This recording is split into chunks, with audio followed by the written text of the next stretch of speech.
Well, good evening, YouTube, and good evening, Facebook.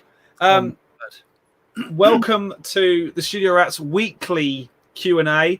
With this evening, we have a special guest. We are amongst greatness this evening. Down there,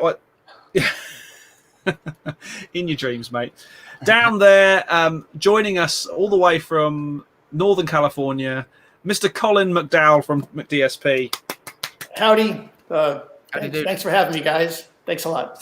Thanks for joining us. You're our first victim. You're our first guest on our live stream. So we are going to chat for a bit and see what happens, because quite frankly, I think I can see 4 people online at the moment on the wonder that is YouTube, and I want to see if I can track us on Facebook as well. Oh, hang on. Oh, it's all gone horribly wrong. I just can't see us on Facebook. It's there, but hey. So we're going to chat a little bit about... oh, that's good. Facebook's coming in. Oh, it's brilliant. It's coming into StreamYard. Can you see that as well? Oh, Paul, can you see the comments as well coming in? I can't see it coming in, no. Well, I can. Well, that's a moment of genius. I like that. Okay. Evening, Mr. Ayton. Evening, Mr. Broad. And great to have you all with us. Colin... Just show us around your music room a little bit, because I say in the teaser reel we put out a couple of days ago, I said keyboard player and musician extraordinaire. I think I can see a memory moog over your. It could be your left shoulder, depending on how the cameras have messed me up. That's right. So you want here's the minimal tour. There's 2 memory moogs over there. I don't know, it's KX88 if you're older like me. There's a Matrix 12 at the top. It's a sampler and a JX10. And that's just... Yeah. Oh, sorry I didn't catch you there, Paul. But and then I guess over there is a grand piano. It's just a 6-footer, but yeah. When we got this house a long time ago, my wife and I sort of joked that it'd be nice to have a piano and I could park all my stuff in here. And I don't know why she agreed to it, but I wasn't going to talk her out of it. So I said, it's a great idea. Music room in the house that we live in together with our kids. And yes, let's do that. And so... But yeah, and you've been paying for it ever since, haven't you? The whole music room idea. Well, you know, back 20 years ago when we moved into this house, I agreed we could have a music room. I would like her. Yeah. I don't know. My wife actually is pretty supportive. There's actually been a few synths over the years that I did not buy, and she was the one saying, "You really should buy that. You know, you're going to hate yourself if you don't." And she's right. And so I no complaints. And I guess, like, you know, we all have kids, and the kids, they wander into the music room, they start playing stuff, all of a sudden they're in the music.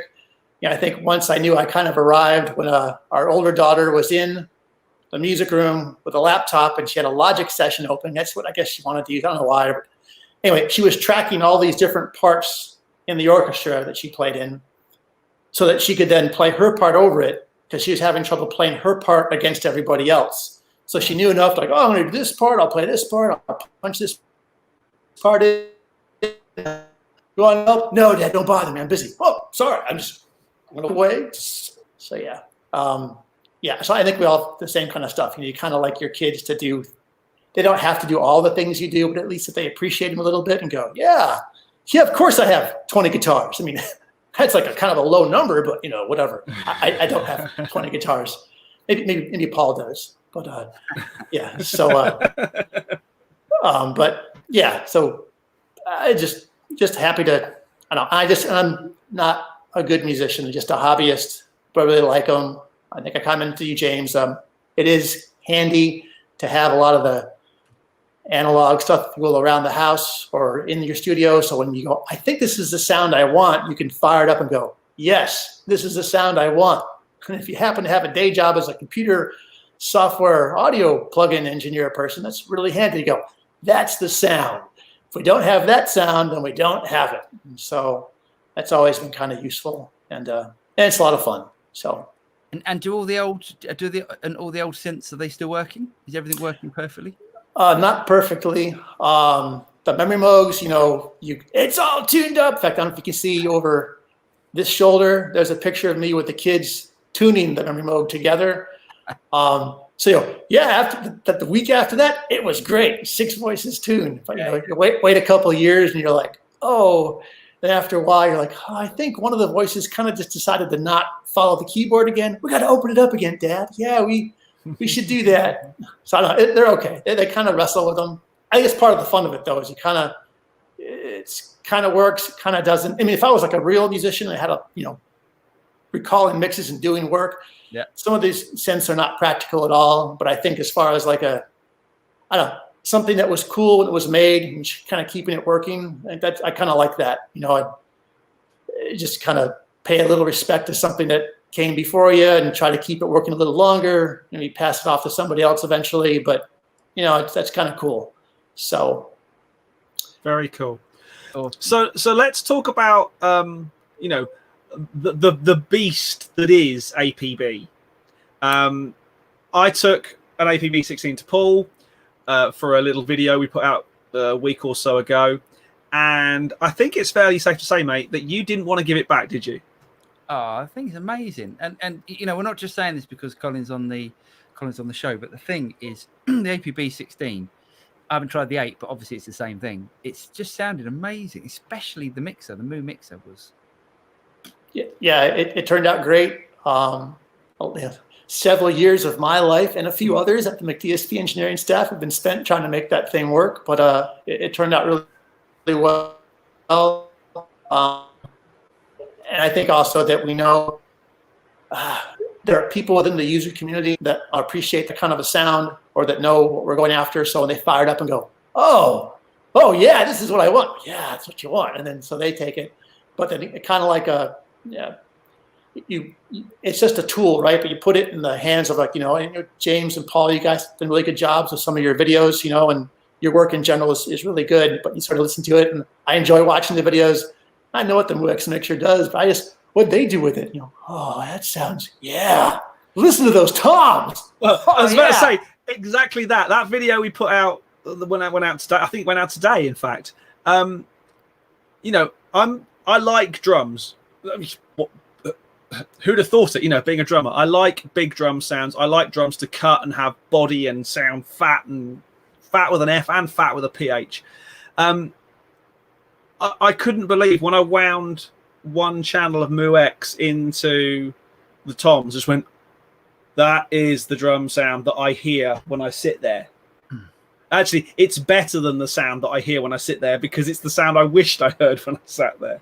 And I was like, this is awesome. This is genuinely to be applauded. And the fact that it is analog and it is doing that zhuzhy thing that analog does, that somehow you've managed to cram into effectively zeros and ones at a computer end, I think is pretty damn incredible.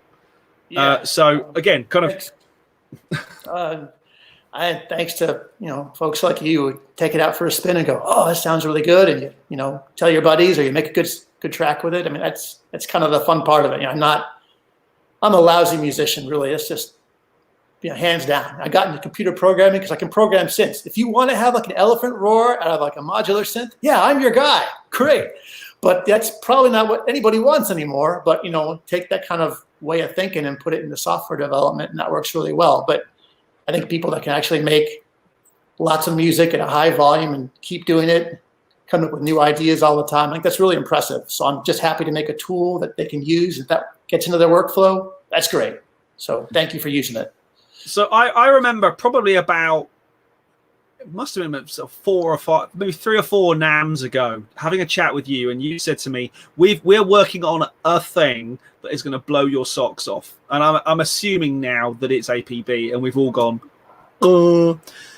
Yeah. How on earth did you even start to conjure the APB program up? Was it something, wouldn't it be great if we had a rack unit that sounded like analog?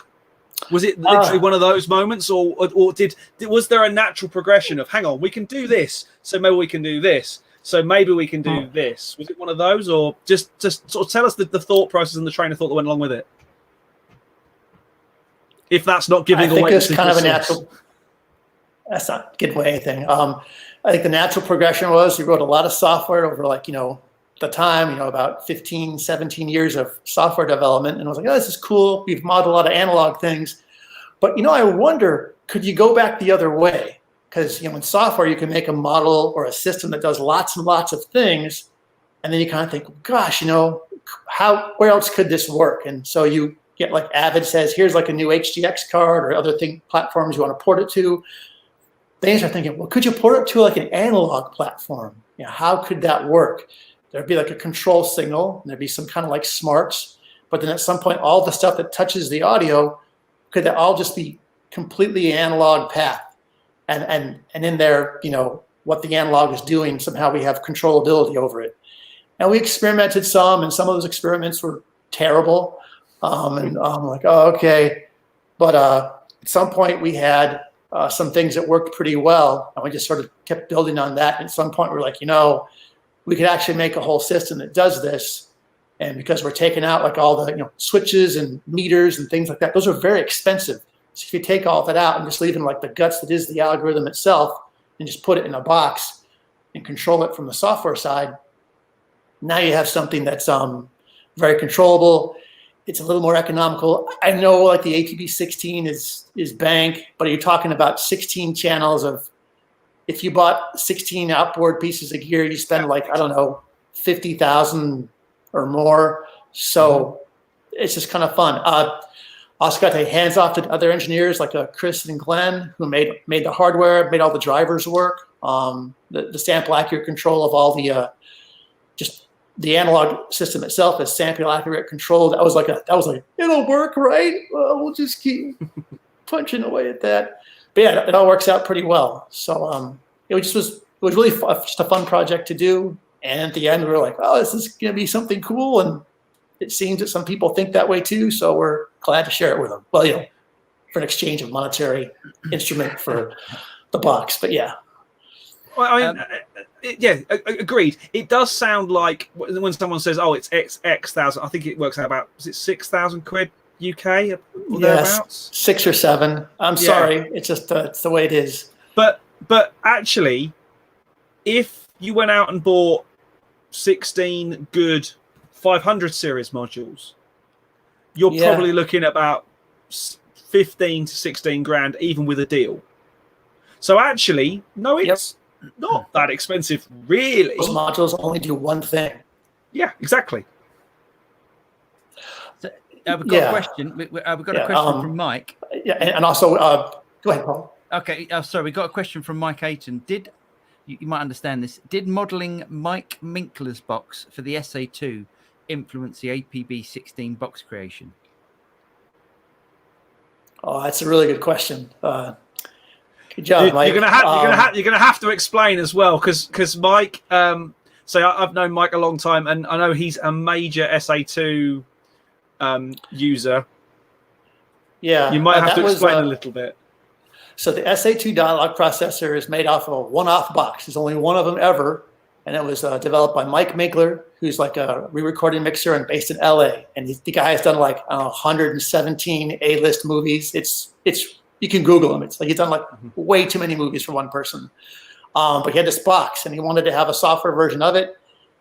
And so he asked us to take a look at it and do it. And so it was the first time we actually modeled something, but specifically for one person. So you have like one client who has the sound. It's one thing to like nail a product that's used by lots of people, and you sort of have like a realm of where you can be. But for like one thing, it does this one thing for dialogue, we had to nail it. And it went really well. And at that point, we were kind of kicking around the idea of an APB. And after we did the SA2, we were kind of like, well, that went pretty well. And that was a box that we never even had heard of before. And we just pretty much nailed it. So maybe we should take the APB idea a little more seriously. And so we thought about, we hired some more people and started doing the research to actually make it. But yeah, and also I think Mike Minkler as a person for like asking for feedback from, he was great. Because it wasn't like, well, or gee, he was like, yes, no, it's great, that sucks. Yes, no, oh, this is easy. This is okay with more of this, less of that. Okay. So that made it also, Mike Winkler also made it just a really good product too, because he just knew what he wanted. And so that was really helpful. So what is the SA2? What does it actually do? It's, originally the Sonic Assault box was like an 11-band, like mastering limiter, if you can believe it.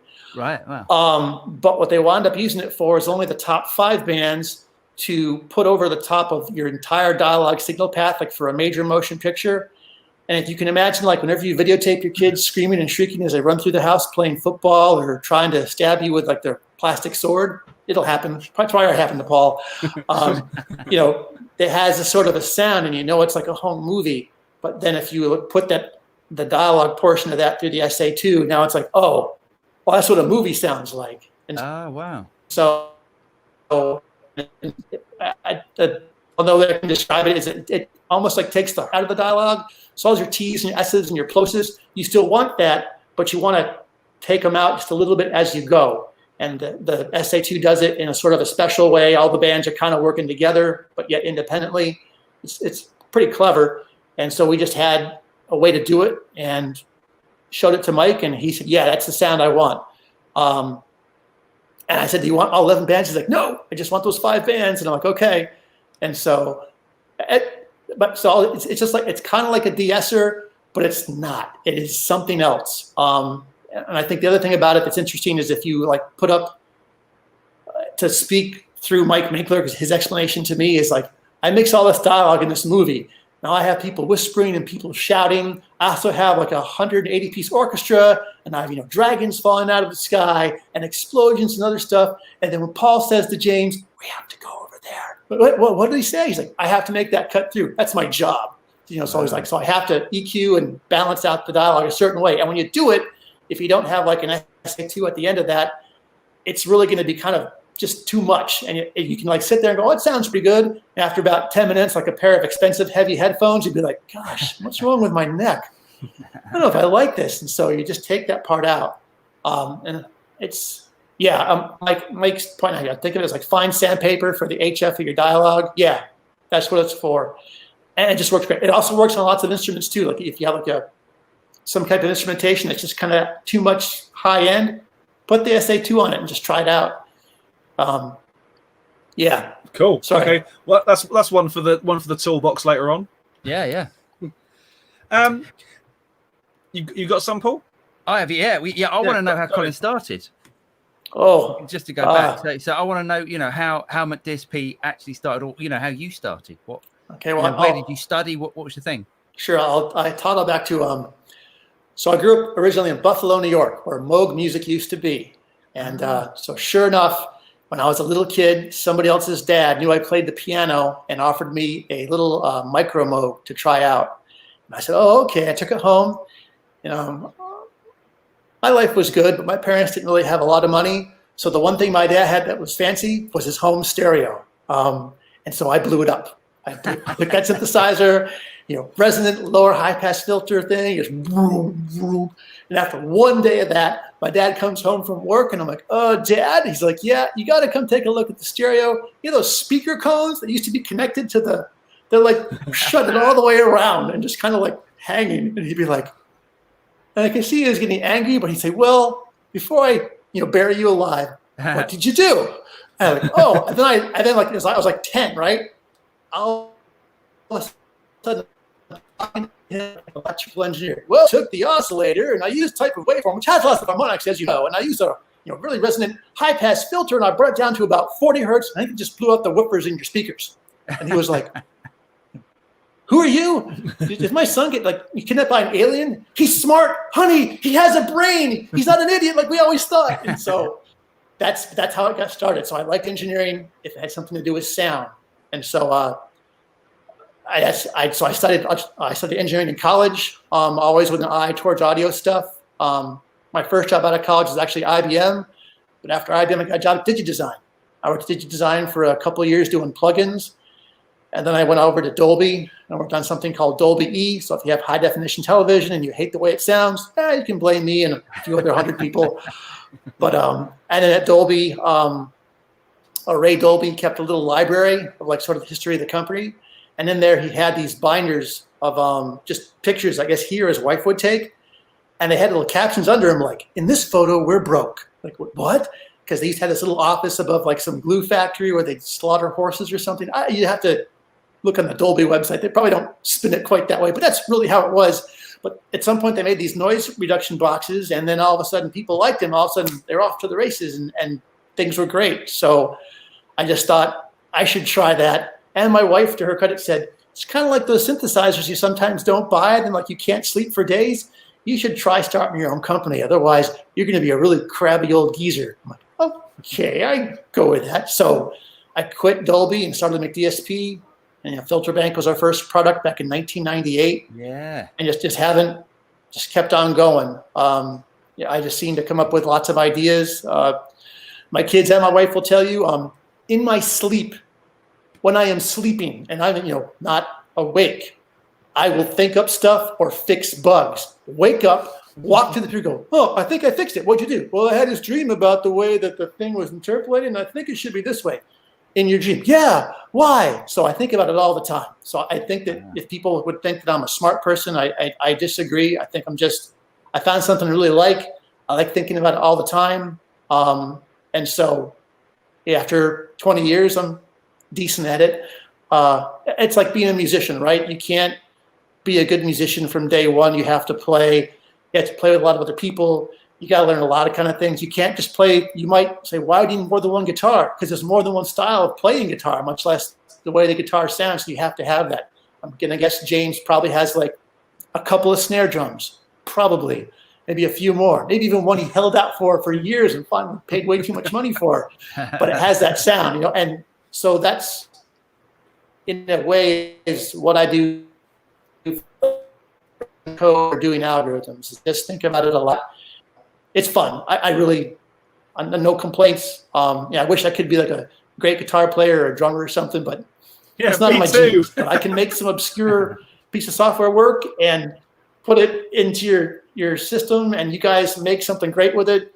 That's probably one of the most fun parts of my job is when I listen to like a demo from somebody else, like the videos you guys have done recently. Check out these toms or check out this mix. And I just go, it does make it sound better. Because, I kind of cringe when you start because I'm like, it already sounds pretty good. I hope we don't screw this up. But, at the end, I'm like, it does sound better. Wow, we added something to that. So that's pretty cool, I think, for anybody. If you can't make the music, at least you can make a tool that people might use occasionally to make it sound a little better, a little different. And that's very rewarding. So that I guess, I'm sorry if I rambled there, but no, not so. Just that's why I like doing it. I'll keep doing it for as long as I can. And I really appreciate the support from everybody, James, Paul, everybody. Just I'm very, very grateful. I think yours is also one of my favorite awards acceptance speeches I've ever heard. Are you talking about for the SAT dialogue processor? Yeah. Oh my God. Yeah. It was brilliant. It said we can't make a movie, but we can make your movie. If you need to make your movie sound better, that we can do. And the whole room just went, ah! It was great. Yeah, I was shocked that we won anything. And then Mike Mentor was with me. I said, you want to go? He said, it's all you. And I'm like, public speaking and me, video chat, it's just James and Paul, James and Paul, James and Paul. Focus, but put it in front of a room. Just a room with 500 people ever. Oh, these are all like your top tier customers ever that you'll ever hope to have. So don't screw this up. And I just was like, no.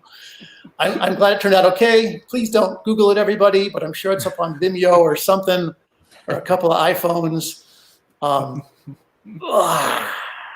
But yeah, thank you. It was very nice. Love it. Okay, so we dive to some questions. We got some actual questions as well, which is nice. Yeah. Daniel Broad says the APB does dynamics like compressors and limiters, and obviously they'll add saturators in there as well. Are there plans for effects like reverb, etc.? Or so one of the questions I was going to go on with, that it's an amazing thing. There's obviously a lot of power in there. Where can it go? Where do you envisaged it going? Expand. It is true that the APB system mostly focuses on dynamics processing like compressors and limiters and like signal saturation. But with that, people ask us, does it do EQ? And say, well, no. And like, Paul demonstrate in the MuX mixer, the EQ part is digital, but it is made in a way that is complemented by a custom saturation circuit in the APB that we can just, match them to each other. And that's like what outboard analog equalizers really are. There's like a tone it's trying to make, and you can nail that digitally for like, a while, but then it's paired with a saturation stage that makes it sound good together. So when you hit it too hard or do something, you go, oh, that's good, as opposed to, oh, what was that? Don't go near that again. So there's some of that. So those EQs, compressors, limiters, multiband processors, cannot confirm or deny. We're working on one right now for the APB that's coming out. Other effects like, reverb or delays, those are more time domain stuff, not really what the APB is about. But similar, same thing. Wouldn't it be cool to have like a delay of some kind that then you fed back through some analog saturation circuit that you had total control over? So when things started to feedback and do something crazy, instead of like having to worry about, maintaining some, signal integrity, I just chuck it through the APB. It'll probably sound great. Yeah, okay, great. Okay, great. And it goes around, and that could be cool. So maybe some stuff like that. So there you go. Did I answer that question adequately? Yeah. So where MuX, and I have to ask you about the names for some of these as well. Where MuX really scores for me is that it's like using a really old school, just shelf cut and boost EQ, where you don't care what Q factor it's set to or what the center frequency is. You just dive in and you make it sound better. And if you go too far, you pull it back a bit. It reminds me of my very first Porter Studio, my Tascam Porter 01, which had discs. It didn't have pots. It had discs, like rubberized discs that you wound up, and the EQ was so rudimentary. But if you wanted it to sound brighter, you push the top one over a bit. And if you wanted it to sound duller, you wound it the other way. And if you wanted more bottom end and more weight, you wound it up. And it's that sort of engineering that I really like. It's I don't think I'm going to offend anyone by saying it's drummers, it's musicians engineering. It's just wind it in. It's not complicated. We don't need you don't need a degree in rocket science to make it work. You've done that because you have the rocket science degree. Yeah, sort of. But you know what I mean? I agree. The MuX mixer is made to be like that. It's just gentle control that is. Uh-oh. Oh, we lost you. Oh, he's back. Oh, back. There he is. He's back. Say that again. We lost you. Sorry. The MuX mixer is just made to be. It's like a musical tool. I sort of know what frequencies would sound good if you want to, get some more highs or take some away or boost some lows.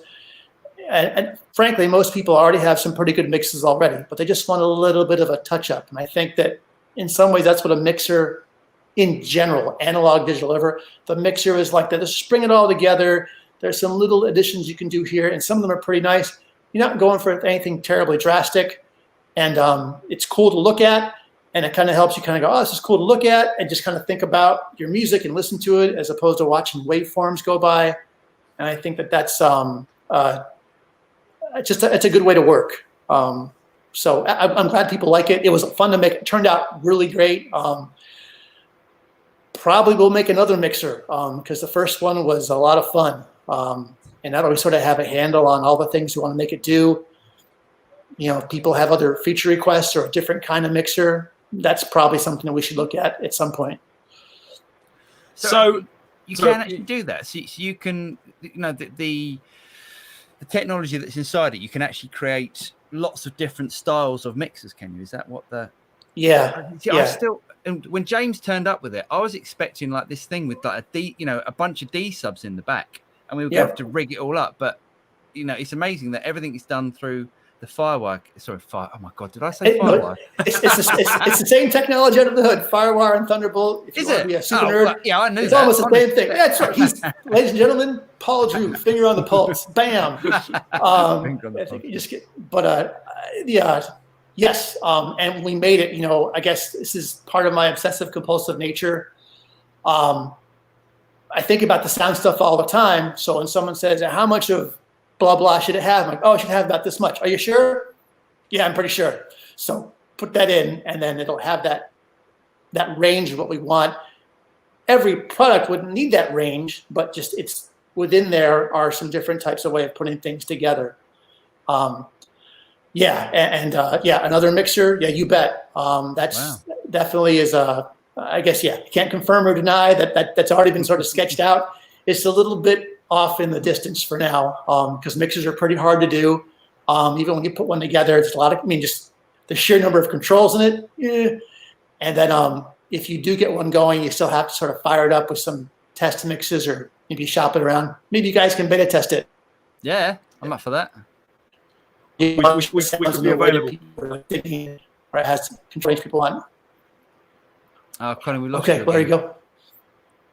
But Sorry, mate, we lost you again. I'm sorry. We lost you. Sorry. You're back now. He's back. There he is. Okay, sorry. Anyway, I hope all that answer came through then. But yeah, MuX mixer. Yes, we can do more like that. You bet. It's just when I tell people we're just getting started, I really mean that. There's lots of other things we can do, and some things that we haven't yet discovered. Some of the features and some of the current plugins, like the saturation knob and the LMU limiter, that was a mistake. I screwed up a gain stage, but I was putting some drums through it and going, that actually sounds kind of cool. If we kind of back that off a bit with a control, and so you put one in. There's a sauce button on the chicken head compressor. Also a mistake by yours truly, where I'd screwed up the way the signal's bias was getting fed into the compressor section. But it made sort of the low end kind of come through in a different way. And I was like, oh, well, that's cool. We should make that a button. So some people say, oh, you should make the sauce button a continuous control. And I'm like, I don't think that's really what it is. Just be happy there's a button there you can press and go, sauce, no sauce, sauce, no sauce. So, yeah. It's great. That button's good. Yeah. So Colin, tell us about some of these names. Tell us about some of these names. Do you have a bovine tendency for all the moo stuff, or? Oh, okay. So most of that comes from where I went to college. It was primarily an agricultural school, so lots of like agricultural technology they would teach. So I'd walk to class. I'd walk by like literally these fields of like these cows. And one day I was walking to class and maybe trying to hoover my bagel or whatever. Oh, we should get to class before I'd be late again. And there were these cows next to this fence. And they had in their sides a window cut out with like a little sorry everyone if you're eating while you're hearing me tell you this, a window so you can look inside the cow's stomach just to see what it had or how its digestive system was working. And I walked by and go, no, really? Oh my God. And I was like, so it kind of stuck with me in a weird way. And I guess somehow I sort of turned out to like, oh, let's call one a moo tube and then, LMU and then MuX to pay homage for those poor cows in that field with, it's my stomach. You want to see what I had for breakfast? There you go. Hold on a second. Am I being stupid here? These cows were alive with a hole in this, with like a window in their stomach. Window. Like look, if for audio people, it looked like a giant VU meter like frame with like a flat like plexiglass surface. Jeez. And you could look inside and be like, that's too much information. Okay. Where you're like, what do they think of next? And I think I'm maybe exaggerating a little bit. That's what I saw. Jeez. That's going to stick with me forever. One day I'll have to make a software product that somehow acknowledges cows and meters. So, yeah, that's what that's from. Wow. Well, I was having a flashback. Anyway, there you go. So I hope I haven't ruined the whole product line now, but yeah. Do you want to tell us what that is so the animal rights people can go and sort this out good and proper? Mate, it's America. They haven't got animal rights over there. Yeah, we're not doing a good job with some of that stuff right now, I have to say. But yeah, it's also a long time ago, so maybe they don't do it that way anymore. You've got bigger fish to fry right now, but we are not going to talk about that. We are not going to talk about that. So you've kind of touched on this already, but are the kind of the McDSP, the plugins that keep coming out, are they your brainchild? Or do people sort of email you and say, Colin, I've got a brilliant idea for a thing. It kind of does a bit of this and a bit of that, and it makes it sound like this. It makes it sound like a cow or something. I don't know. But yeah, definitely will. If people have very specific things like Mike Minkler, I have a box. There's only one of them. I mix major motion pictures. I've done 100 and something of them. I'm to do 100 and something more. Make a software version of this. It's pretty specific. Yeah, we'll sign up for that. Some of the more vague ideas, I'm like, yeah. So like all the plugins, like for the APB or things like that, it's just, I got like a shoeboxes worth of notes and stuff about ideas I haven't still tried. I am married, so I did date for a while. I'm socially more or less functional, and I have 2 children. But mostly it's like I'm thinking about this stuff all the time, and it's a lot of fun. So I just coming up with stuff that sounds good or different ways to combine different algorithms and stuff. But to also be fair, other engineers at McDSP, the EC300, that's an echo collection plugin. That was mostly a guy named Matt Stabile. But the only thing I added to that was I said, it'd be really cool if in the digital model, since you have all this extra CPU headroom, you add like a bunch of Futzbox sims. By the way, some of them will probably feedback horribly, so you'll have to spend a couple of weeks with headphones going, ow, ow, and like that, as you figure out which sims you can put in the feedback loop or not of the digital version of the Echo model. Love that plugin. I absolutely adore that plugin. It is my go-to guitar delay plugin. Yep, that's very good. Or like we have a plugin called Revolver. It's like a convolution reverb with a bunch of like synthetic reverb-like control. The convolution engine in that is pretty sophisticated, and that was made by a guy named Aaron Hipple, who actually Netflix stole him from us, but he's still a good guy, and it was a good deal for him. So and then we'll have some other things coming up, like our driver engineer for the APB. His name is Chris Daniel. He's like a kind of a saturation distortion expert kind of guy, so just partly why we hired him. So he will have an APB plugin that he's pretty much the lead on. That should be coming out maybe in the fall, I think. Right now he's having a good time with drivers and Apple saying things like, hey, we're going to change the processor inside all the Macs. Is that cool with you? So he's got lots of stuff going on with that. So most of the stuff I'm coming up with, I just like it. And even if I say I came up with it, it's mostly because I sat with someone like James or Paul in their studio for a bit and just sort of watched them work, and probably didn't say much of anything. And they'd say, are you doing okay, Colin? No, I'm fine. Just do whatever you're doing. And at some point you turn a dial, turn a knob, you get a sound. And I'd ask a question, why'd you do that? And say, oh, I did this because of this. Like I'd say, why'd you take out all the low end of your guitar? Oh, because I wanted to have more bass in the song. I don't understand. See, if the guitar has bass and the bass has bass and the drums have bass, it's just a bunch of mud crap. If I take some of it away for this instrument or that instrument in this sort of strategic way, now see how it works. Wow, that's really cool. I never would have thought of that, but now at least I know that's maybe a tool someone might want down the road in something else we might make. So stuff like that. That is exactly what I use. Well, that and high end, but that's exactly what I use. My favorite plugin that you make is the AE400, and that's exactly what I use that sort of stuff for. Just removing stuff that it's brilliant for that.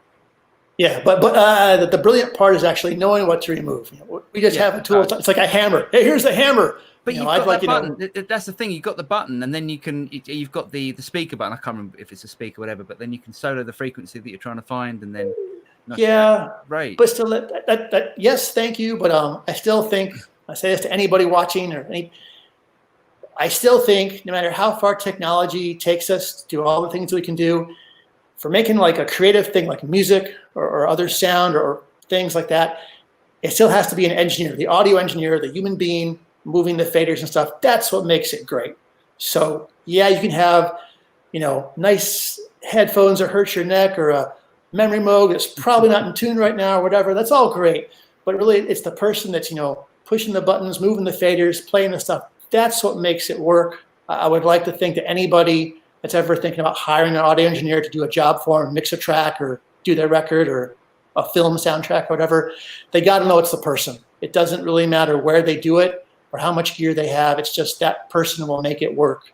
And I think that's one of the most coolest things about making music at all, or films or television shows. It's people's, what they had in their head, and they somehow got it out there and something that everybody else can experience. Yeah, I think that's how everybody wants to play guitar. Not everybody's really a great guitar player, but that's okay. It's just everyone's just enjoying themselves, and it's good stuff. Yeah, excellent. We've got a question from Martin Winterstein Smith. Said, I'd like a simple plugin I can use for tracking bands that has a simple reverb and delay. I can use with extremely low latency. I use Pro Tools, and it'd be nice to use a simple plugin for this purpose. Do you have anything like that? Colin's gone quiet. Oh, well, right now it's, I say maybe not quite yet, but if you checked out like the EC300 Echo collection, all of our native plugins actually have 0 latency. That's something I should probably talk about more, but yep, good. Every algorithm we've ever done, 0 latency. Audio comes in, audio comes out. If there's any latency at all, it's either because we had to buffer it for the DAW, that's how the DAW worked, or it's because it had look ahead, like our limiters and stuff like that. So if you had an EC300, you could just probably plot that in, and whatever your buffer settings set at, that might be a low enough latency for your purpose. Even the Revolver convolution engine, if you put like your buffer size of your DAW at 1024 and you keep it on its medium latency mode, because it's a convolution engine will have latency, but this is an Aaron Hippel figured out thing. With that combination of that number of samples of latency, 1024, and the medium latency setting in Revolver, it has no latency because the latencies are the same. So instead of like, I'm waiting for you, you're waiting for me. It's like, oh, we got here at the same time. Well, let's continue. Oh, okay, yeah, let's go. And so that's how it worked out. So I would say check some of those out to start with. So I have 2 questions, and both of which are kind of a little bit heavy going questions. And the first one is the obvious one. APB for PC, please.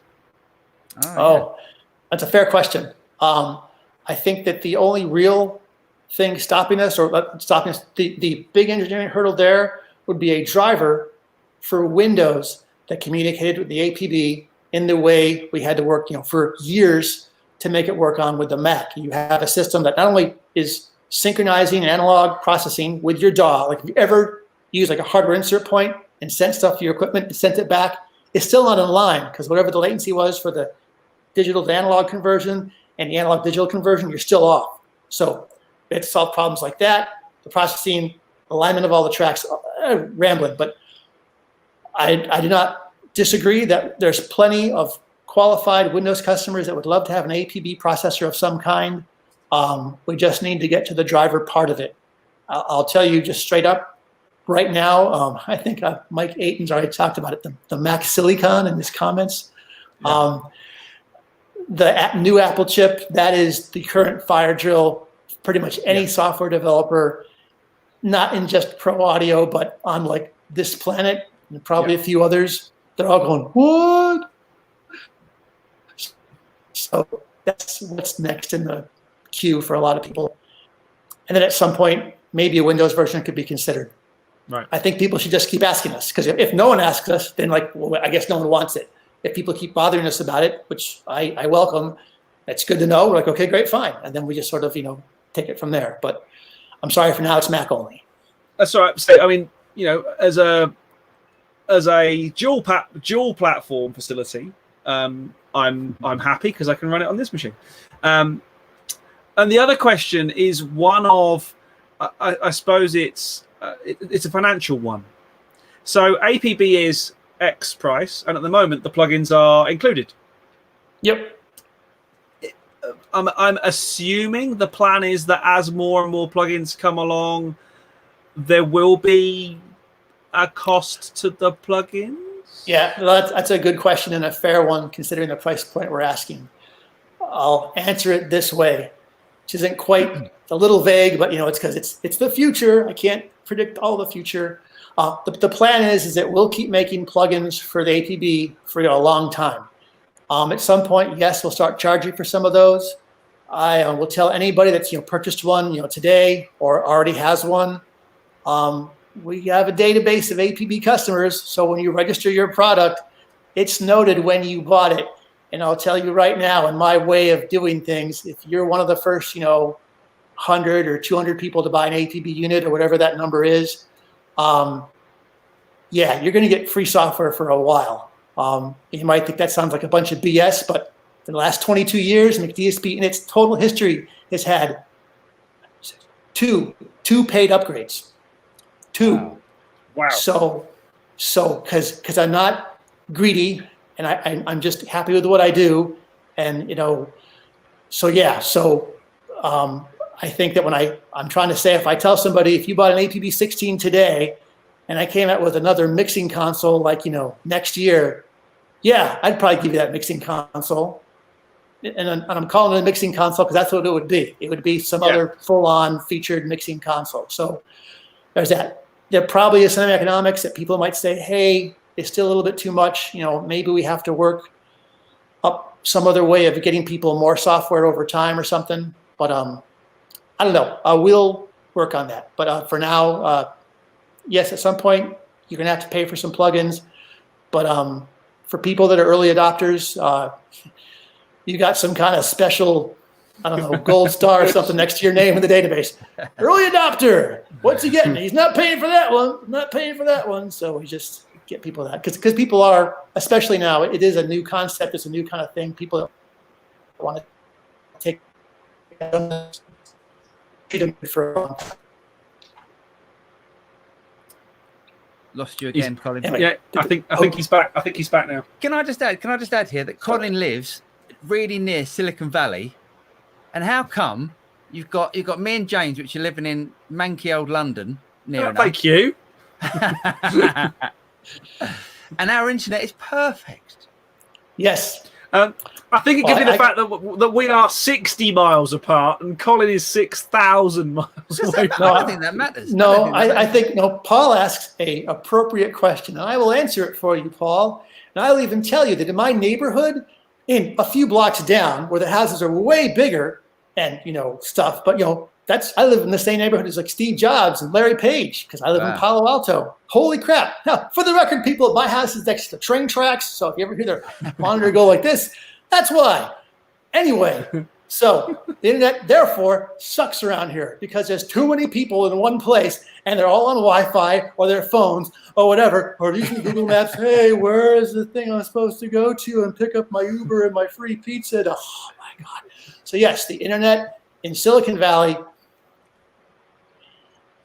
it could use some improvements. So if Google, Apple, Facebook, if you're all listening, I don't know, buy some gigabit, megabit, super trillion bit router things and make it faster for the rest of us.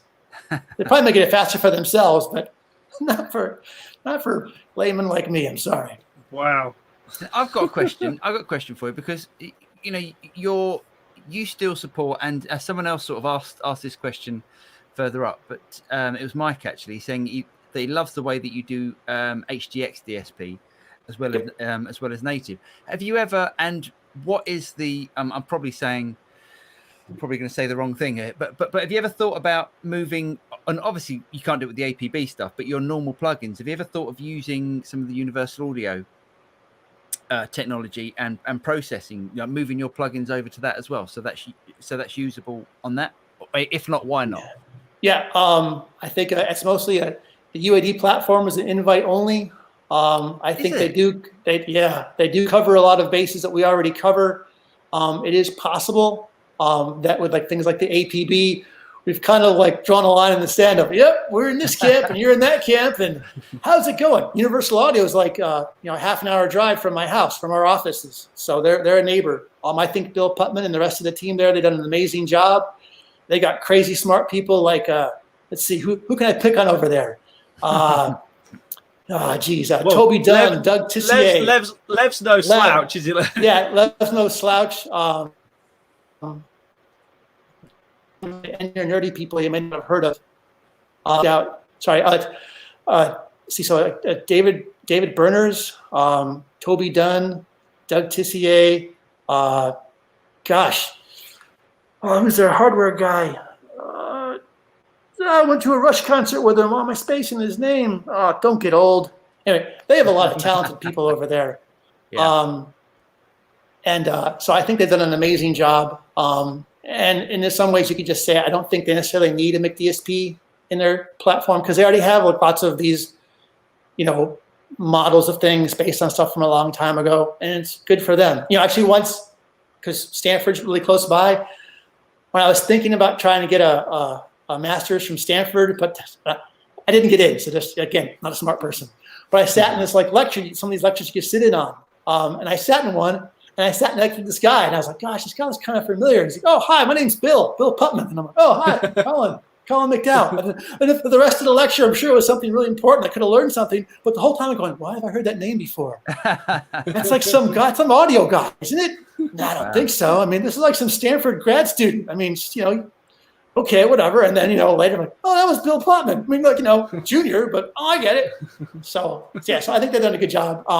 I'd be happy to do some UID plugins. I think that, and all our stuff, I'm sure it worked fine. It's just that, it's that's got to sort of be like a business decision for Universal Audio as much as a business decision for us. But they make good stuff. We make good stuff. Happy to do it. But the HDX native and DSP argument, if you like. I mean, there are a great many people who originally developed for TDM and for old HD that didn't jump over to HDX, but you guys did, which is to be commended, and B, you think Avid sold it as it being an easy thing to write for native and HDX. I get a funny feeling that was not the case. I'm going to say it like this. I'll pick on you. Freeze. Do you know what, mate? If you swore at that moment, the time would be perfect. So it's like. Do you know? So an HDX system, or like the old TDM systems, that's what's called an embedded DSP system. It has like a card, it has chips, it's an embedded platform, if you will. So programming for that is not trivial, and it takes a little more engineering know-how. Because I'm older, I'm 51. When I was 20 or 25, being an engineer was like, wow, you're really, it's like, might as well jump off a ledge there, because it's not fun, and a lot of it's very difficult and challenging. So people my age, I'm going to have to say or guess, we learned how to do embedded DSP engineering, which is like a thing. And so to make it work on the old TDM system, which actually I loved programming that system because you could write the assembly code and you could manage your memory and your pipeline yourself by hand. I love that stuff. So TI1 is the same kind of thing. It has like an 8-stage pipeline. It has all this stuff. And I just, here I go, blah, blah, blah, blah, blah. But that's what I like that. So when we made the move to the Avid HDX systems with these TI DSP chips, we set up the code in such a way that we make the code, it'll run on the TI as long as you follow some rules we set in-house. It'll also compile and run natively.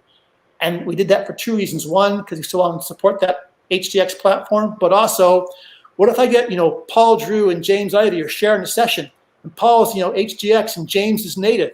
And what if the plugin on HDX sounds different than it sounds on native? That's like a real big gap. That's like not acceptable. So we did it so it's the same code base. It just can be compiled on one platform or the other.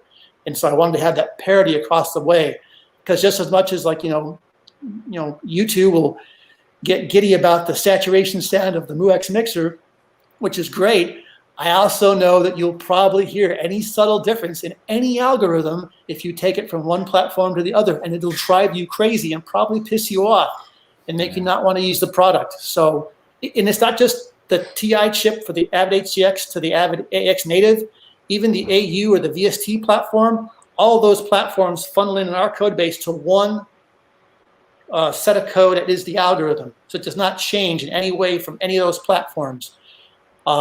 And that's how we do it. And I think a lot of other developers probably do something similar. I just don't know if they have the added component of they also support like an embedded system like a TI DSP in the Avid HDX systems, which I'll also have to say, I know I just gave Universal Audio a bunch of props and they're great. But if you ask me hands down, what is the best embedded DSP platform on the planet? It's the Avid HDX one. It's the 64-bit processing. It has a deeper pipeline. It has more chips per card. I'm not saying that if that makes it better than the other one. That's like a marketing business thing. But if you ask me engineer bit for bit stuff, that Avid HDX system, I know it's like, I think 9 years old now or 10. It's great. You cannot outdo it. And that's as a geeky person. That does not mean that all the best algorithms are always on one platform or the other. I'm not saying that at all. But I'm saying if you had something to do and you were speccing out a system to do it, I could just give you a bullet list of all the things that the Avid, TI embedded system does. They'd be like, oh, why would I want that? Oh, for this. Why would I want that? Oh, you want it for this. And it's like, holy crap. It's like, yep. Even the way they packetize and transmit the data back and forth between the host computer and what happens in the card, that's still better than what other people do. And that's, again, partly my opinion, but partly also, if you put me like on a stage with some like microphones, we could all like not socially distance anymore and had like a debate, I'd say, well, what about this? What about this? What about this? And you can just go on. So I guess I'm rambling. I'm sorry. That's another reason why I wanted to support that platform is that embedded DSP platform still is like, to my mind, it's the best thing out there. So I really wanted to have a good time making plugins for it because as cool as TDM was, TDM also had some real annoying things. Like it was fixed points. So you couldn't go over 0 dB. Yeah. Or you had to do these crazy things called noise shaping, which if you're old like me, you know what I'm talking about, to make it all work. And in HDX, it all goes away because you have enough bits and enough this and enough dynamics. And it's like, it's kind of like, why am I buying that Gretsch guitar in the back? Why am I paying brand new price for that? Because it's got this sound. Oh, yeah. I'm talking. Don't touch it. Play Monopoly. It's like, I love the way, that too much energy there. We've had no. It's brilliant. We've had some of the best moments of this chat has been when your internet has gone down just at the right time. Sorry, you can watch it back. It's brilliant. I'm sorry. Okay, well, I hope it came across. Whatever I said, I hope it made sense. Okay, it did. Yeah, James, you're still an HDX user, aren't you? I am still running HDX in my super duper all singing all dancing mega PC thing, and it's good. It is good. Yep. And actually, for reasons that will become apparent with one of my other T-shirts on, I can actually say that because at the moment I have an array of T-shirts on the back. But I've actually got to the point where I now have the T-shirts in the studio. It's that bad. Never get washed ever. That's right. Because they're on for an hour. They're on for an hour at a time. That's right. You're a sweaty man. But I actually need another HDX card. I need to have 4 HDX ports for something I'm doing soon. And we saw it. We saw it at this year's NAMM. And it's going to be incredible when it arrives finally. Yeah. Oh, okay. I can imagine. The Galaxy interface, the Antelope Galaxy. Awesome, yeah. Yeah. So, and Mr. Ayton has also reminded us that he is also an HDX user as well too. Good. I'm glad there's more than one of us on this call at least. I thought everyone was selling them. But it's great. It's great. Well, if they are, then I'm going to have another one. Yeah, I mean, and native is great too. I mean, it's all what you need or what you use. At the end of the day, again, it's the person moving the faders and pushing the buttons. That's what makes the music. That's what makes it sound good. The tools we make are really cool, and some of them are great. And I'd like to think McDSP makes a couple ones that are useful. But at the end of the day, it's the person doing the work. And I think that's what makes music compelling for a lot of reasons. Not just for casual listening, but just if you want to make your own kind of music, I think it's fascinating to watch anybody else work and do something and go from like, that sounds kind of like not so great to, oh, that sounds really good. But that's what they started with. Well, how do we get here? We'll do it again. And then you just rewatch it. I think that's just fascinating, I think. So it's like watching somebody paint. It's like, oh, you screwed it up. Oh, what? Oh, that was brilliant. That was genius. Okay. Yeah. So, yeah. Out there in live stream land, does anyone else have any questions? Mike says he's not selling his. I couldn't record via any other stage of a mix. It has to be HDX. And I agree. My latency issues don't exist with HDX. Yeah, sure. And with a console with HDX, I can monitor at source or through, from the repro head, effectively, as we used to call it. And well, I didn't. I'm way too young, of course, but that's bollocks as well. And all my worries about buffer sizing goes away.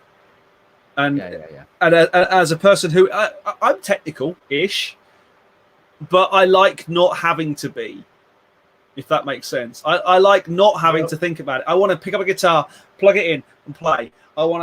The reason I have all that stuff set up in there all the time is because I don't want to have to spend an hour going, oh, which mic shall I put on there? No, it's there. I go in, I press record, and I record, and I do drums. That's the thing that's important to me. The drumming-y bit, not the how we record the drumming-y bit.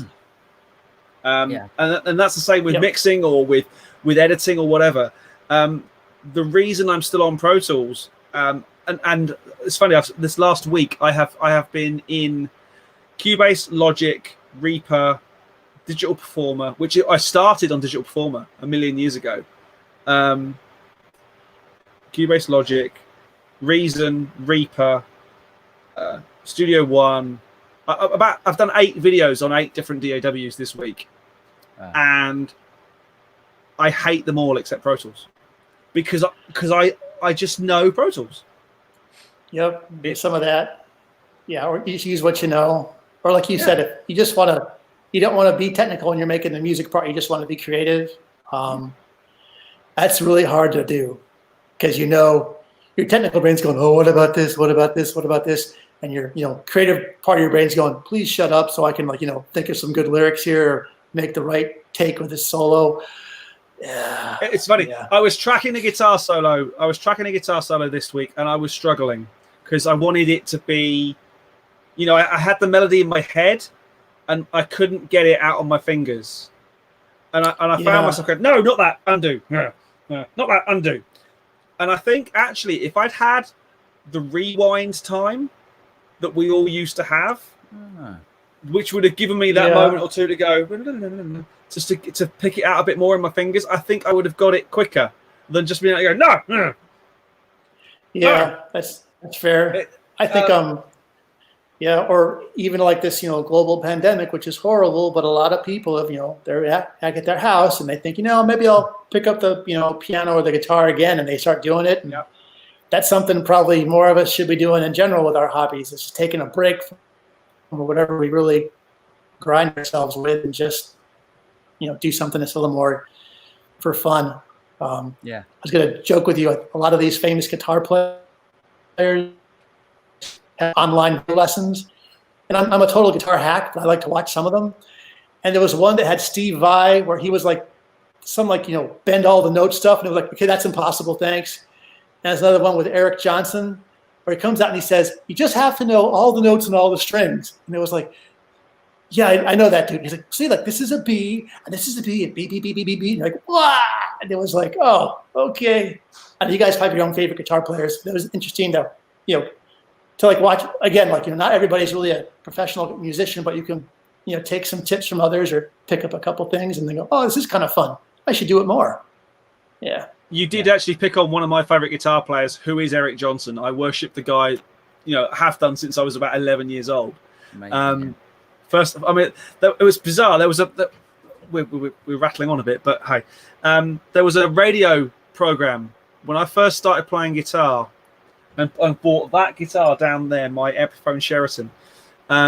There was a radio program on called Six Silver Strings, and the first the first episode of this radio show opened with Cliffs of Dover, the big Eric Johnson. And I've worshipped the man ever since. Yeah, amazing. Met him at NAMM a few years ago. Forgot how to speak. I've had 2 NAMM experiences where I actually forgot how to form words with my mouth. Eric Johnson was one, and Simon Phillips was the other. Oh, yeah. Simon Phillips. He once called McDSP for tech support. And I picked it. It was like McDSP was first starting, so it was just me. I picked it up. Hey, this is Simon Phillips. I have a question about Filter Bank, or it was one of those. And I was like, okay. The Simon Phillips. And I was just like, please tell me the software works for you. Oh, yeah, I had a question about this. Oh, thank goodness. And it's a question I can answer, too. I answered the question. Thanks a lot. And this was like, oh, that, okay. I don't know, but also, though, I think any musician you get to talk to is good because, again, you guys do stuff that I can't do. I think it's just neat. I wish I could, but if I learned how to practice better, that would. I gotta say something about programming, like writing code. The one thing that makes it way easier than being a musician is if I write some cool algorithm or code, I hit enter, I save, back it up on some hard drives, I can take a nap, go to sleep, work on the next problem. If you're a musician and you have your whatever you got going on, well, that's today. If you don't keep your chops up, give it a couple weeks or a year, you can't play that anymore. Sorry. That's like, that's I think when people maintain a high level of musicianship for a long time, you really got to know they've really worked at it. So I think that's pretty good stuff, gentlemen. Good job. Well, that sounds like a pretty good point at which to sign off. Colin, it's been an absolute pleasure to chat. Thank you so much for being our first guinea pig victim interviewee. Dare I even say that? Thank you. It's been brilliant. Hopefully you out there in YouTube and Facebook land have got anything like as much out of this as I have. If you say nice things about this sort of format, we'll pester some more people we know in the industry and get them on as well. Maybe even Colin will come back when we've got some more stuff to talk about. I get the feeling we could chat all day. So yeah, you guys give me some lessons. I didn't even tell the story of how I first met Colin. Oh, jeez. Go on then. It's a musical story. It was New Year's Eve. God, must have been a good 10, 12 years ago. And I got a phone call from my then boss, who was a guy called David Atkinson, who worked at Avid. And this was New Year's Eve, and I'm setting up for a gig. I got a text. He said, "Are you free?" And I went, "No, you moron. I'm setting up for a gig. It's New Year's Eve." He said, "Don't call me a moron. Do you want to go to NAMM?" And at this point, I wanted to go to NAMM more than life itself, because it's, for us, it's our Mecca, isn't it? It's our yearly pilgrimage to see all our mates. But at the time, it was this mythical place that I knew existed in a far-off land called California. And I went, and the guys from Avid said, "So can you demo some Alias?" And I went, "Yeah, of course I can." "You got any material with you?" I went, "Well, yeah, I've got this track, a couple of tracks I've been doing." And my thing was always, the way to learn a piece of software or to learn how to do something is to use it. You can't just sit down and go, "I'm going to learn how to do music." You need to do something. You need to. Normally, the best way to learn something is someone to pay you to do it, because that way you're really focused. Whereas this was, I'm going to do it because I can do it, and because I've got some time, and I've got this new studio that I've just built, and I'm going to track this song. And my favorite song in the whole world is by a band called Toto, and it's a song called Rosanna. My daughter's middle name is Rosanna because of this song. And this guy was stood over from me in a black t-shirt with his sort of booth thing. And every sort of 10, 15 minutes, you'd get, "All I want to do when I wake up in the morning is see your eyes, Rosette." And I must have absolutely bombarded Colin's ears with this track for, 4 days solid. I thought it was great. And he didn't want to kill me, which was amazing. It was great. Nope, I thought it was great. It sounded good. I was like, "Hey, it's music with real instruments. Woo!" But don't get me wrong, I like synthesizers. The first 5 times. But And I wasn't going spangity spang like everyone else at the NAMM show is doing. So I guess there is that. Yeah. Hey, we don't know what's happening with NAMM yet. I don't think NAMM entirely know what's happening with NAMM yet, but we will, of course, if it happens or whatever happens, we'll keep you posted and stuff. But again, rather than let's not put a downer on it. Thank you, Colin, so much. It's been an absolute laugh more than anything. Thanks, guys. We'll see each other in person one day. You'll see. You'll be it'll happen, and there's nothing you can do about it. Right, I'm going to press this button, and hopefully it will switch off everything, and YouTube and Facebook will all get a nice thing saying they've gone offline. But hey, who knows? We'll be back to, I think we're back to Wednesday next week. Yeah, I think that's the plan. Wednesday. Yeah. So if you like this sort of thing, we'll keep finding some more people to interview and chat with and stuff. We'll probably do a normal Q&A next week because the guitarists and the katana owners are going to want to talk to you again by then. And hey, even by then, I may have a katana. What? I might just get one. We can do the stereo. We can do all the stereo stuff then. Nice. Right. I'm going to press the button. Good night, folks. Okay. See you soon. Hope you enjoyed it. Cheers, guys. Take care. Thanks again to Colin. Bye-bye. Bye. Thanks, guys.